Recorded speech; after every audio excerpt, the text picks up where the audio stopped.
Hola, welcome to BNN's second airing. We are excited to be able to record another episode. Today we will only be covering the opening of West Bay military installation.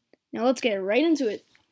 Today at 1 p.m. Eastern Time, West Bay military installation was officially made a base inside New Boulevard. Beforehand, West Bay was under construction and mostly housed low-ranking soldiers such as recruits and privates. Now that it's finally complete, higher ranks such as officers are now arriving. At 1:05 p.m. Eastern, Venceremos was played for the first time in West Bay. A historical moment. 9 people were present: President Pug Machine 2001, Major General DFLFS, Supreme Leader Live Clarence Sinclair, Premier Absolute Duck, 3 Bolivaran soldiers, and 2 Icelandic soldiers. Everyone saluted and then gave El Presidente his time to give his speech. Here it is, word for word. Welcome, my loyal soldiers. I thank you today for arriving in West Bay. Thank you to Clareton and Duck as well for bringing their soldiers. Today we celebrate. This is a historical day for New Boulevard. We will grow, we will survive, and we will conquer.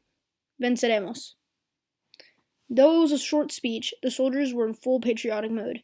Soon, 2 more Bolivaran soldiers joined, and 2 more Icelandic soldiers joined. 3 civilians as well. This led us to a grand total of 16 players at one time. The civilians suddenly disappeared, and next thing we know, tanks were being heard. The 2nd Armored Division was deployed, and both Icelandic and Bolivaran infantry pushed into downtown West Bay. The town was held and forces quickly advanced. Baden was already taken. The rebels surrendered and were brought into custody. Their current status is confidential. Afterwards, Icelandic Premier Absolute Duck and Bolivaran President Pug Machine 2001 agreed for a practice raid to occur. The Icelandic were sent to Baden and were using repainted tanks with airsoft shells. All soldiers were given airsoft rifles that were tweaked to be a bit stronger and a little more realistic. During the practice raid, Bolivar suffered a bunch of losses, and some young civilians joined in too. The Bolivaran were outnumbered 4-7, and they were pushed back onto their base, and the raid was over. 3 Bolivaran soldiers stayed until the end and were given promotions.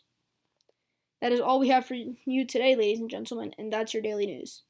Venceremos.